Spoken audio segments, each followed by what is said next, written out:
Hi everyone, and thanks once again for tuning in to Smash Factor TV. Today we're having a look at what you should do to set your wrist correctly at the top of your backswing and why that's important. Let's go and have a look at some more game-changing golf coaching.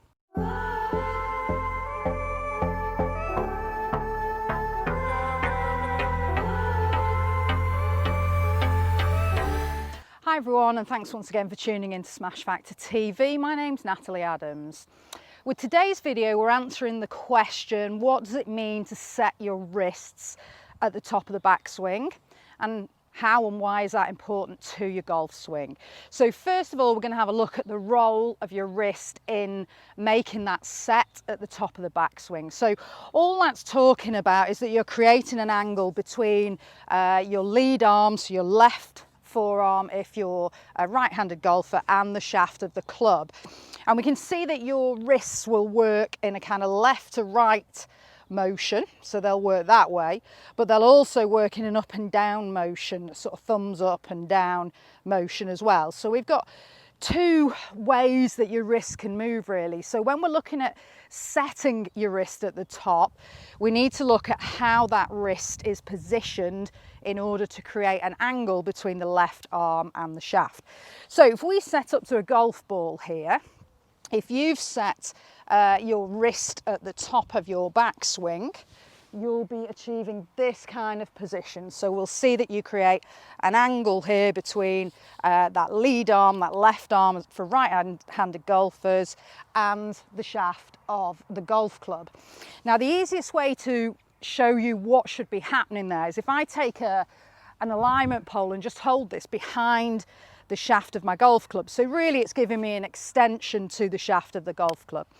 Got an alignment pole on the floor as well, just to show the target line. And if I set up and then swing back, what we should find happening is that I start the movement by rotating my core. So I'll put a link into the video here so that you can make sure that you are starting with a rotation from the core. And as you're rotating your core, that's going to move the body round to the right, which will move the arms and subsequently the club.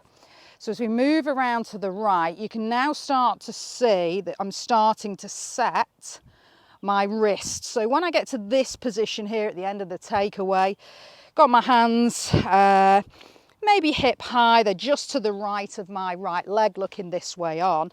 I want to see that I've got the shaft and this alignment pole I'm holding parallel to the ground. So it's horizontal and also parallel to the target line. So from there, if I continue to set my wrist well, I'm going to continue to turn my body to the right, and the alignment pole that I'm holding is going to start pointing down the target line, and then I'm going to continue to do that all the way through the backswing as I rotate, and that will get me into a really good wrist set position. And please don't forget to hit the subscribe and notifications button. We release 2 videos every week that are all geared up to help you get the most from your golf. So please hit notifications and subscribe so you stay informed with all the information we're providing you so that you become a better golfer. Now, the other thing we just need to just bear in mind there is whether your wrist has gone into this kind of position. So it's now in more of a cupped position, or whether you're flattening it out. And you do want to work on that as you turn your body, moving that club to the right, we get into that parallel position with target line and the ground there. And then we're pointing at the target line. We want to feel that we're just turning the wedding ring on your left hand just away from you rather than back towards the target. That will get the wrist set really, really well at the top, and you'll also have the club face in a really good position. You certainly won't have an open position with that club face, which is what a lot of golfers just struggle with. So it's a great way to get that wrist set. If you get the wrist working correctly and setting correctly, you're going to be more powerful. It will create more speed for the club, because as you swing back down, as you now rotate your body back round, we can hold on to this angle that we've created here between the lead arm and the club head, and then you can release that angle as the club head's travelling through the golf ball to strike it, which means that the club head's going to pick up a lot of speed, meaning you're going to hit the golf ball further.